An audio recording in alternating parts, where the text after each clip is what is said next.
चाहता इस बारे में, पर गालिब ने कहा था लोग वो भी कह रहे हैं ये बेनंगो नाम है, ये जानता अगर तो लुटाता न घर को मैं आज खड़ा हूं और मुझे इज्जत बख्शी है शहीद जुल्फकार अली भुट्टो और शहीद बेनजीर भुट्टो की जमात ने।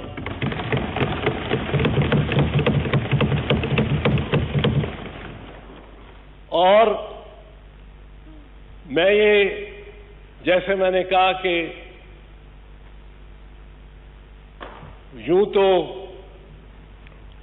बहुत कुछ कहा जा सकता है और कभी फलक को पड़ा दिल जलों से काम नहीं, अगर न आग लगा दूं तो दाग मेरा नाम नहीं। मुझ पे इल्जाम लगाए गए, घटिया इल्जाम, उनके बारे में तो बात करना मेरा हक है। वजीर आजम साहब हमें तो अपील कर रहे हैं कि आप इस सफर को जारी रहने दें। परसों भी मैंने अर्ज की थी कि अपने दाएं बाएं देखिए, ये घर में तो आग लगाने वाले आपके नहीं बैठे हुए, इस मौके पे आके, और मेरी सियासत को जनाब चेयरमैन 50 साल इस साल हो गए। पहली दफा जुलूस जब मैं हवालात में ले जाया गया था तो अयूब खान की हुकूमत थी, नवाब अमीर मोहम्मद खान ऑफ कालाबाग गवर्नर थे, उनके खिलाफ हमने जुलूस निकाला था और मैं हवालात गया था 1964 में। आज 2014 है, 1964 में अपने वालिद के साथ मादरे मिल्लत की कैंपेन की थी, उनकी इलेक्शन की, करिया करिया फेरा था। 50 साल मेरी सियासत को हो गए हैं एग्जैक्टली, और अगर देखा जाए तो उससे भी ज्यादा। मेरे दादा चौधरी भावल बख्श ने 1946 में 85 साल की उम्र पे पाकिस्तान, तहरीक पाकिस्तान में कायदे आजम की कॉल पे गिरफ्तारी दी। तीसरे दिन मेरे वालिद आला सरकारी मुलाजमत छोड़ के इस्तीफा दे के मंजूरी से पहले जाके उन्होंने गिरफ्तारी दे दी, क्योंकि वो डिसओबीडियंस की कॉल थी एक गैर मुल्की हुक्मरान के खिलाफ। और उससे अगले दिन मेरी वालदा ने गिरफ्तारी दी, मैं 1 साल का था, उसकी बाहों में था। मेरे खानदान ने तहरीक पाकिस्तान में मुअम्मर तरीन सियासी कैदी और कम उम्र तरीन सियासी कैदी दोनों दिए। आज इल्जाम लगा रहे हैं कोई एलपीजी का सियासत से तिजारत करता है। जनाब स्पीकर, मैं उनमें से हूं और आपको पीपल्स पार्टी के बेंचेस पे बैठे हुए के अलावा शायद कोई ना मिले। पीपल्स पार्टी में आपको नजर आएंगे कि जिन्होंने हर मिलिट्री डिक्टेटर को अपोज किया है। और रजा और खुर्शीद शाह साहब शायद मेरे से चूंकि कम उम्र है, इन्होंने अयूब खान का वक्त दौर ना देखा हुआ। मैंने अयूब खान की मुखालफत की, जुलूस निकाले, नजरबंद हुआ, एक दिन के लिए हुआ, स्टूडेंट से छितर मार के हमें रिहा कर देते थे। याया खान आया, मैं यंग आदमी था, ब्रीफलेस लॉयर था उस वक्त। मैंने सीएसपी में टॉप किया था सारे ईस्ट पाकिस्तान, वेस्ट पाकिस्तान में, पर मुझसे फौजी हुक्मरान की मुलाजमत मैं नहीं कर सका। मैंने याया खान को खत लिखा, रिकॉर्ड पे है, अखबारों में छपा वो अक्टूबर 1970 में, कि मैं आपकी तरफ से ऑफर आया है, the president is please to appoint you. मैंने कहा मैं इसको रद्द करता हूं, मैं फौजी की हुकूमत में नहीं आ सकता। प्रीफ्रेस लॉयर था, मुश्किल वक्त था, मुश्किल इम्तिहान था। जियाउल हक का दौर आया तो जेलें काटी मैंने भी, मेरी बीवी ने भी, मेरी वालदा ने भी, मेरी बहन ने भी गिरफ्तार हुए। जियाउल हक ने मुझे बुला के, जब उसने मार्शल लॉ ताज़ा लगाया हुआ था, मेरी उसके साथ एक हकीकत में दोस्ती थी। मुल्तान के से वो जब जीओसी थे एज मेजर जनरल, तो उन्होंने एक ट्रायल प्रिजाइड किया जिसमें मैं डिफेंस काउंसिल था। वो लाहौर आए, उन्होंने मुझे चाय पे बुलाया, मुझे कहा कि तुम्हें वजीर रखना है। मैंने इनकार किया। उन्होंने कहा अच्छा, अहमद फौत हो गए, उनकी जगह इजाज बटालवी को रखा है, आप उसके साथ वकील हो जाए। मैंने कहा कौन से केस में? कहने लगे फीस जो मांगोगे दूंगा। मैंने कहा कौन से केस में? कि जुल्फकार अली भुट्टो शहीद के खिलाफ मुकदमे में। मैंने कहा कल मैं उनका वजीर रहा हूं, आज मैं वो कटहरे में खड़ा है, एक शेर कटहरे में खड़ा है, पर मैं चोरों की तरह उसकी तरफ अंगुष्ठ करके और कहूं कि ये डाकू है, ये कातिल है।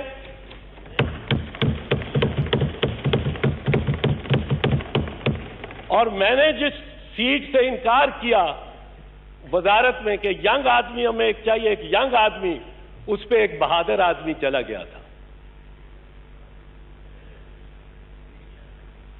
परवेज मुशर्रफ आया। परवेज मुशर्रफ को तो भगाने में मेरा एक छोटा सा किरदार है। और लॉन्ग मार्च जिसका मियां साहब ने जिक्र किया, वो हमारी लॉन्ग मार्च की थी, वुकला की लॉन्ग मार्च थी। और क्यानी का कॉल जब फोन आया मुझे, मियां साहब गाड़ी में साथ बैठे हुए थे, तो मैंने कोई क्यानी के कहने पे कॉल ऑफ नहीं की। मैंने जब यूसुफ रजा गिलानी साहब वजीर आजम पाकिस्तान ने जजों की बहाली का ऐलान किया, तो अली कुर्द और मुनीर मलिक के मशवरे से हमने वो कॉल ऑफ की। मुशर्रफ कितनी मर्तबा आप पता करें, तारिक अजीज, उनके मोहतमद साथी और उनके दो दीगर वज़रा मेरे पास आए कि आप MNA हो, वजीर आजम बन जाओ। मैंने यूं ही मजाक में कहा, मैंने कहा आपका तो शौकत अजीज वजीर आजम है। एक रात मेरे पास खुफिया तौर पे आए तारिक अजीज साहब, मैंने कहा आपका तो वजीर आजम है।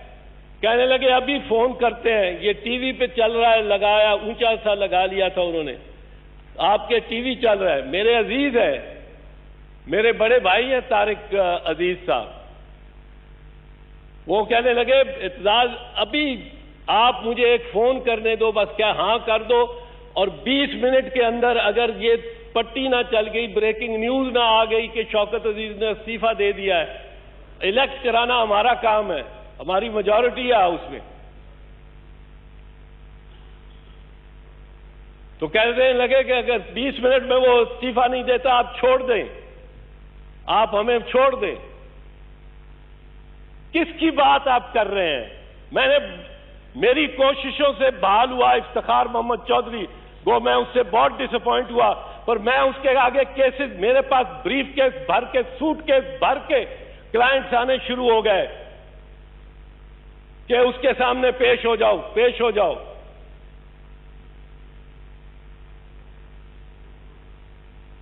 चौबीस मार्च को इफ्तिखार मोहम्मद चौधरी चीफ जस्टिस बहाल हुआ।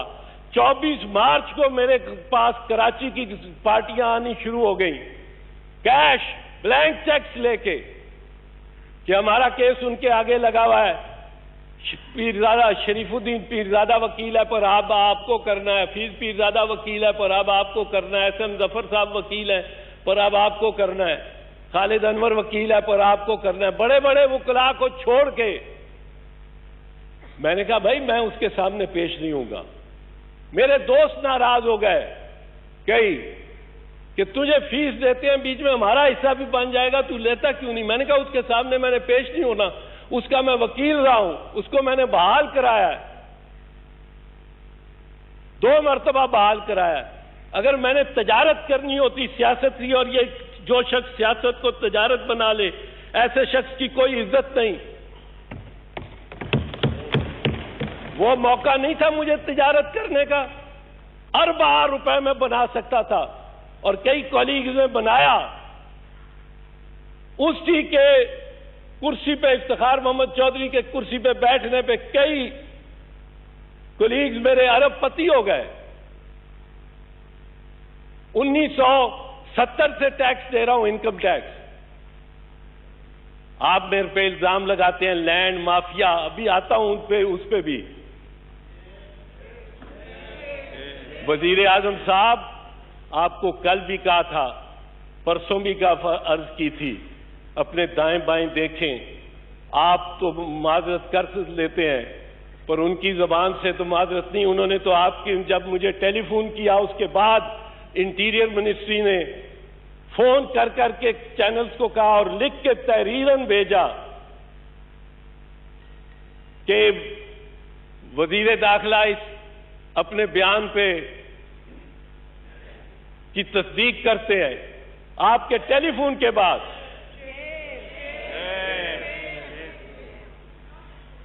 जनाब जुल्फकार अली भुट्टो शहीद ने अपने डेथ सेल में एक किताब लिखी थी।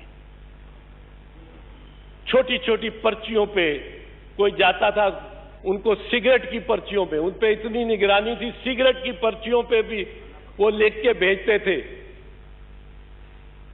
इफ आई एम असैसिनेटेड, अगर मुझे कत्ल कर दिया गया। एक शख्स के बारे में वो लिखते हैं, वो तसलसल से किताब नहीं है, क्योंकि उन्होंने बैठ के अपने दफ्तर में या किसी पुरफजा मकाम में नहीं लिखी, कागज पे लिखना भी होता था, उसको छुपाना भी होता था, बाहर भेजना भी होता था, और बड़े ही उन्होंने वाकयात दिए। पर उससे पहले मैं एक वाकया मियां साहब की नजर करता हूं। 12 अक्टूबर 1999 जनरल ख्वाजा ज़हीरुद्दीन भट्ट, ज़ियाउद्दीन भट्ट, उसको मियां साहब ने पिप्स लगा दिए, आर्मी चीफ के। उसने पिप्स लगवाने के फौरन बाद फोन किया ब्रिगेडियर सलाहुद्दीन सत्ती को, जो ब्रिगेड 111 के कमांडर थे। 12 अक्टूबर 1999 ब्रिगेडियर को उन्होंने हिदायत दी, कुछ हिदायत अपना इक्तदार पाक फौज पे मुसल्लत और उसको मुस्तहकम करने के लिए कुछ हिदायत ब्रिगेडियर सत्ती को 111 ब्रिगेड को दी। ब्रिगेडियर सत्ती ने कहा, सर आपकी नोटिफिकेशन आ जाए तो मैं अमल करूंगा, जिस तरह कहेंगे अमल करूंगा, नोटिफिकेशन आ जाए। General Ziauddin Bhatt defence secretary, जो एक राजपूत थे, उनको फोन करते रहे, नोटिफिकेशन निकालो, नोटिफिकेशन। उस शख्स ने नोटिफिकेशन नहीं निकाली। तावक्त है कि जनरल अजीज, जनरल महमूद ने अपना काम कर लिया और वजीर आजम और वजीर आजम की फैमिली को भी गिरफ्तार कर लिया। वो शख्स कौन था? क्या उसका नाम लेना जरूरी है? उसी के बायस उनके भाई को नजर उस वक्त हाउस अरेस्ट में उस वक्त GHQ से नाश्ते आते रहे, जब वजीर आजम को हथकड़ी लगा के और जहाज में सीट के साथ हथकड़ी से बांध के फिराया जा रहा था।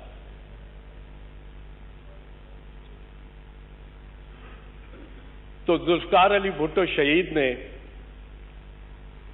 एक खास अफसर के बारे में,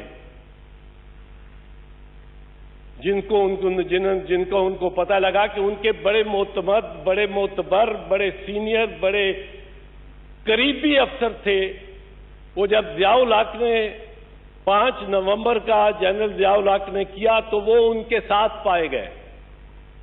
दूसरे दिन अखबारों में, तस्वीरों में वो भी खड़े थे। उनके बारे में नाम मैं नहीं लेता, भुट्टो साहब ने तो नाम लिया है। उनके बारे में भुट्टो साहब लिखते हैं, उस किताब बड़ी दिलचस्प किताब है, अगर मुझे कत्ल कर दिया जाए, बड़े उसमें सबक हैं, सीखने के सबक हैं। उन्होंने कहा कि when Mickey was getting married, Mickey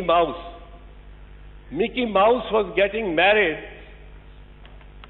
when his father said to him, Mickey, if you are a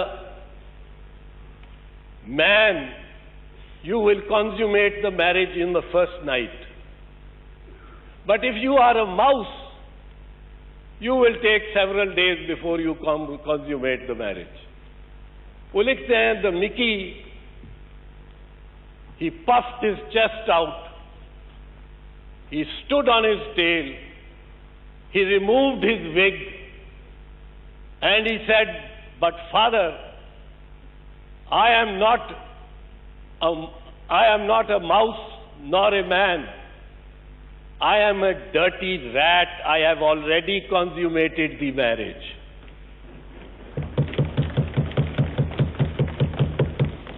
जो पहले से आपको छोड़ चुके हो मियां साहब, उनकी दिफा और उनकी सफाई आप कब तक देते रहेंगे? उनकी जानिब से आप माजरतें कब तक करते रहेंगे?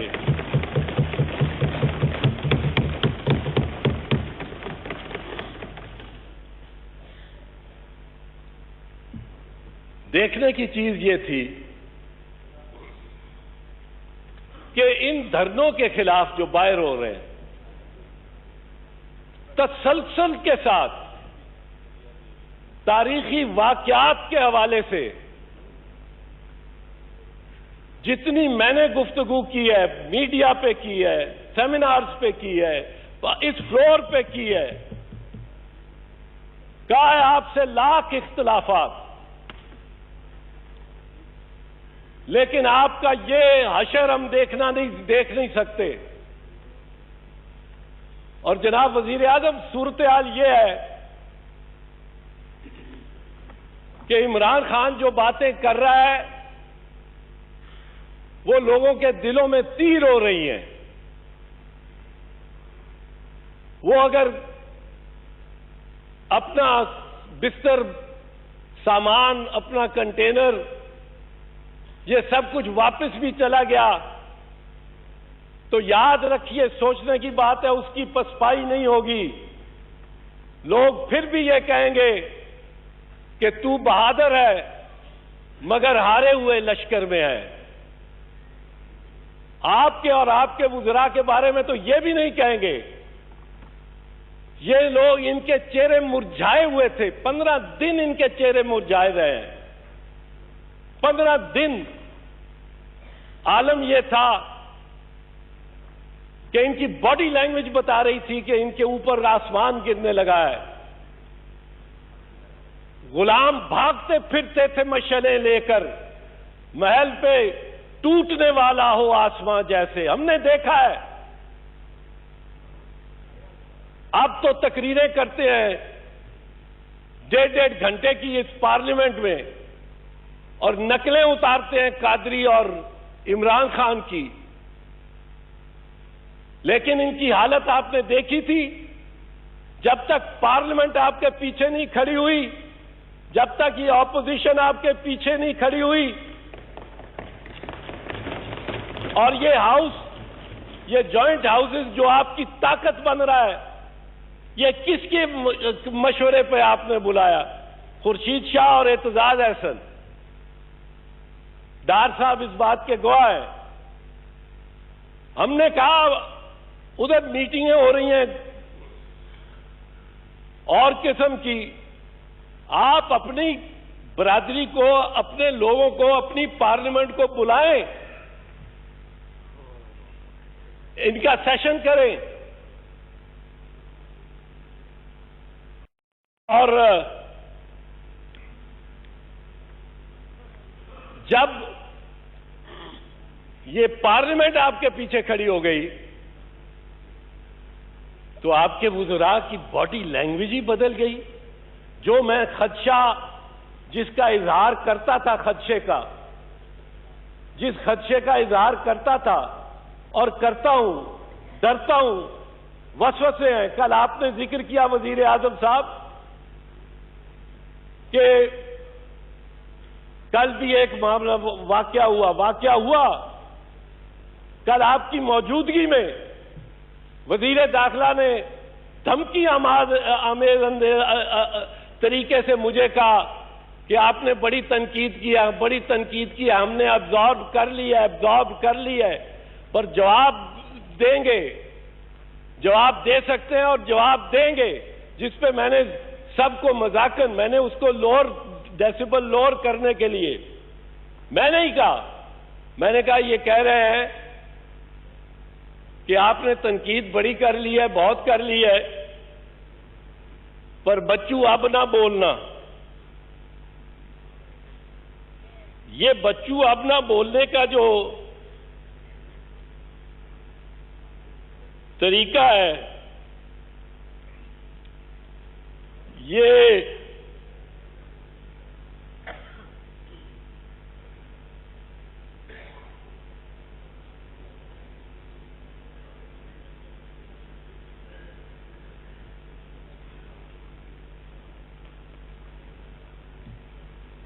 कहते हैं वकालत लैंड माफिया की करता है, एलपीजी का कोटा लेता है।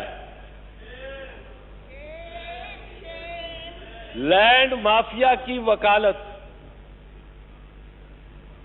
उस पे मैं आता हूं, पर मैंने कोई पप्पू पटवारी नहीं रखा हुआ, कोई जहांगीर तहसीलदार नहीं रखा हुआ, कोई शेख असलम नहीं रखा हुआ। ये लैंड माफिया एक आपका है, एक मलिक रियाज का होगा।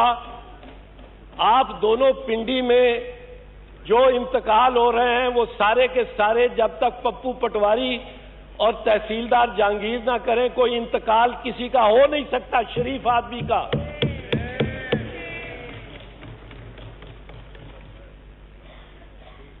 मैं लैंड माफिया की कहते हैं, मैं अपनी वजाहत तो कर दूं ना, जो मुझ पे इल्जाम लगाया है। एक एलपीजी का इल्जाम लगाया है। एलपीजी की बिजनेस मेरी बीवी करती है। सन 2000 में वो अभी भी घूर रहे हैं मेरे पे, ये समझते हैं ये डर जाने वाला नस्ल है। ये जुल्फकार अली भुट्टो का सिपाही है, शहीद बेनजीर भुट्टो का भाई है।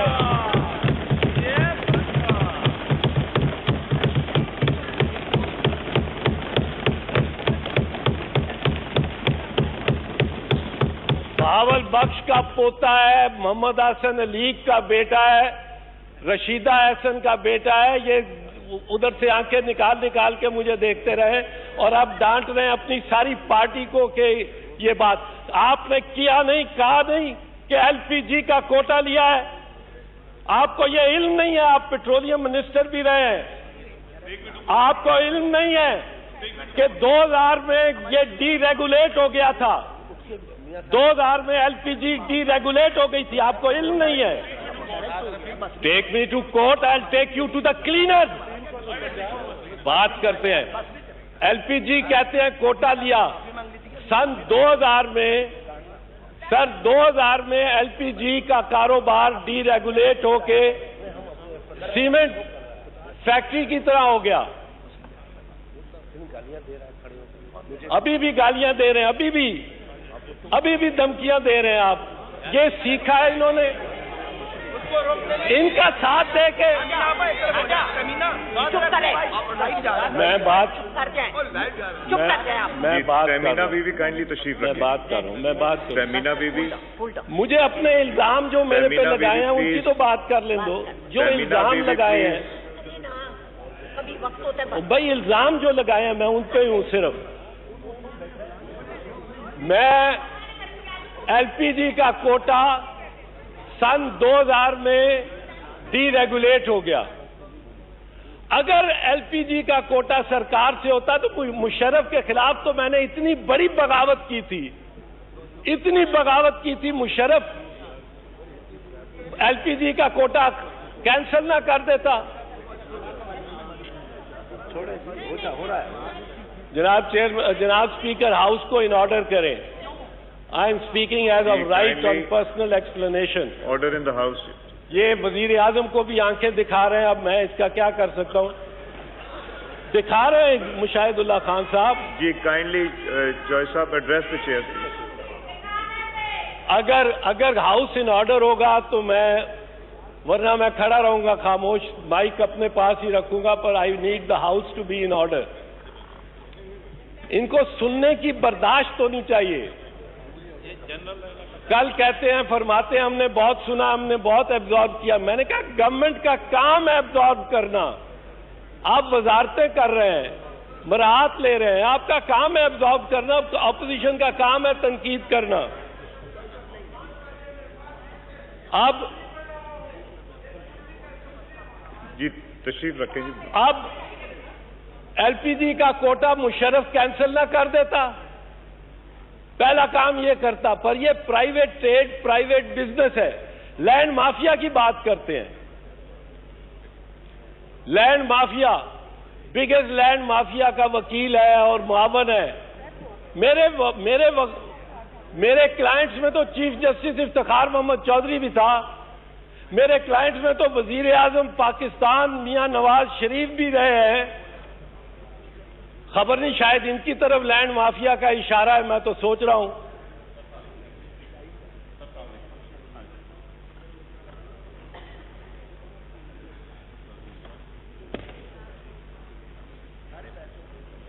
चौधरी साहब, you are my elder brother and my teacher also. Kindly request करें कि माहौल खराब होने से किसी तरह आप भी इसमें हिस्सा डालिए। थैंक यू जी। जी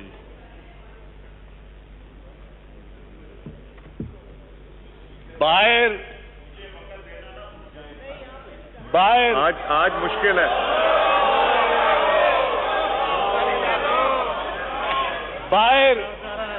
बाहर जो मजमा खड़ा है, बाहर जो मजमा खड़ा है, इनको सोचना चाहिए कुछ होश से। मुझे तो सबक दे रहे हैं होश का, ठंडे हो जाओ, ठंडे हो जाओ। खुद जलती पे आग फेंकते रहते हैं। बाहर जो लोग खड़े हैं उनकी आंखों में जरा गौर करके देखें, वो किस तरह, किस नफरत के साथ इस सारे निजाम को देख रहे हैं, किस हिकारत के साथ, किस बगावत के साथ। उनको देखें। उनकी आवाजों में पैब्लो नरोदा है। पैब्लो नरोदा ने कहा था, चिली का शायर था, मार्क्सिस्ट शायर, उसने कहा कहो तुम अदालत पे जाने से पहले, कहो तुम अदालत पे जाने से पहले, कहो तुम वजारत पे जाने से पहले, कहो तुम सफारत पे जाने से पहले, दिखाओ हमें अपने आमाल नामे। कयामत के दिन और खुदा पर न छोड़ो। कयामत से ये लोग डरते नहीं हैं। इसी चौक में खून बहता रहा है। इसी चौक में कातिलों को पकड़ के सजा दो, सजा दो, सजा दो, सजा दो। आप आंखें खोलें, यही आपसे गुजारिश की थी पहले दिन भी, कि हुकूमत का काम होता है नर्म रहना। क्या आसिफ अली जरदारी, सदर आसिफ अली जरदारी को थोड़े चैलेंजेस थे आपसे, कम इम्तिहानात थे? उसमें तो उस गवर्नमेंट में तो वजीर आजम खुद स्याह लिबास पहन के वकीलों का और चीफ जस्टिस के सामने पेश हो गए थे मेमो केस में, और उसी दिन कमीशन बन गया था। उसी दिन बुर्दबारी से चलना चाहिए हुकूमतों को। आप स्टूडेंट यूनियन के ये डिबेट्स नहीं है कि इधर शाह महमूद कुरैशी बात कर रहा, उधर से वुज़रा लुकमे देना शुरू कर दें। ये स्टूडेंट यूनियन की डिबेटिंग सोसाइटी से ग्रो अप। 2 मरतबा आपसे पहले यही अंजाम हो चुका है जिसको आज हम रोके बैठे हैं। और मुझे इल्म है राजा साहब, इस वक्त मैं अगर चाहूं तो कोई गैरतमंद ऑपोजिशन लीडर या ऑपोजिशन का मेंबर इस हाउस में ना बैठे, मैं निकलूं और मेरे साथ ना चले तो आप मुझे बात करें।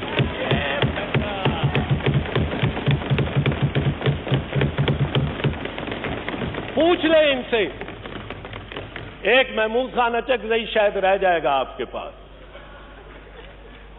उसका मौलाना मेरे साथ चलेंगे, कह रहे हैं अगर दुरानी साहब साथ चलेंगे। इस वक्त मैं निकल जाऊं, जो आपने किया है या करवाया है मेरे खिलाफ इल्जामात ऐसे बेहुदा, चारों मिलिट्री डिक्टेटर्स को अपोज करने वाला शायद मैं वाहिद सियासतदान हूं इस पाकिस्तान में।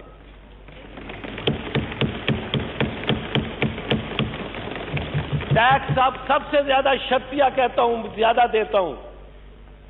मैं मजदूर हूं, मेरे पास कोई फैक्ट्री, कोई मिल, कोई शुगर मिल, कोई कुछ नहीं है। जो मेरी बीवी कारोबार करती है एलपीजी के सिलेंडर्स का, वो उस पे टैक्स देती है, वो भी आप सबसे ज्यादा देती है। सिर्फ पगड़ी उछालना काम है आपका, और फिर बात सुनने की बर्दाश्त भी नहीं है, आंखें दिखाते हैं। तो मैंने कहा मैं चाहूं तो मैं सबको ले जाऊं, आज खत्म कर दूं आपकी धरने के खिलाफ मजामत को, इस पार्लियामेंट को खत्म कर दूं।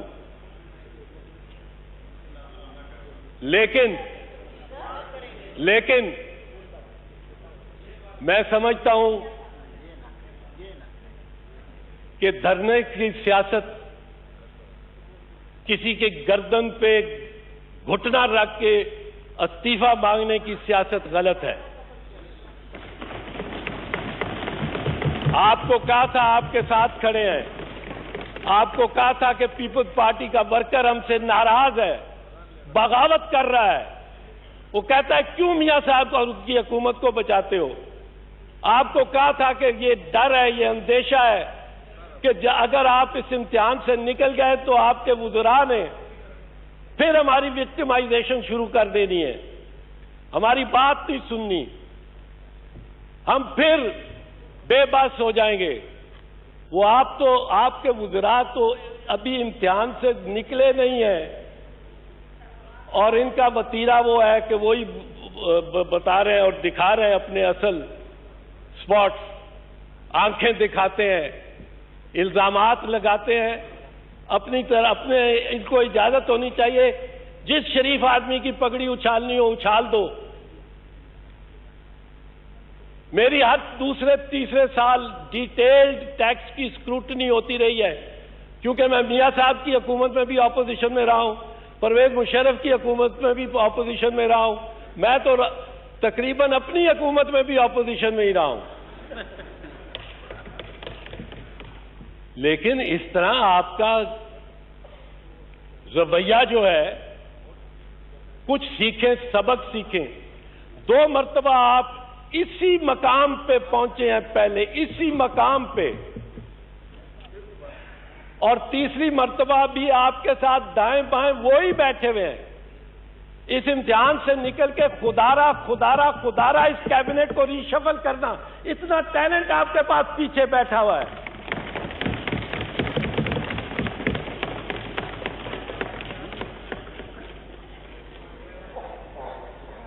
जनाब स्पीकर, आखिर में अर्ज करना चाहता हूं,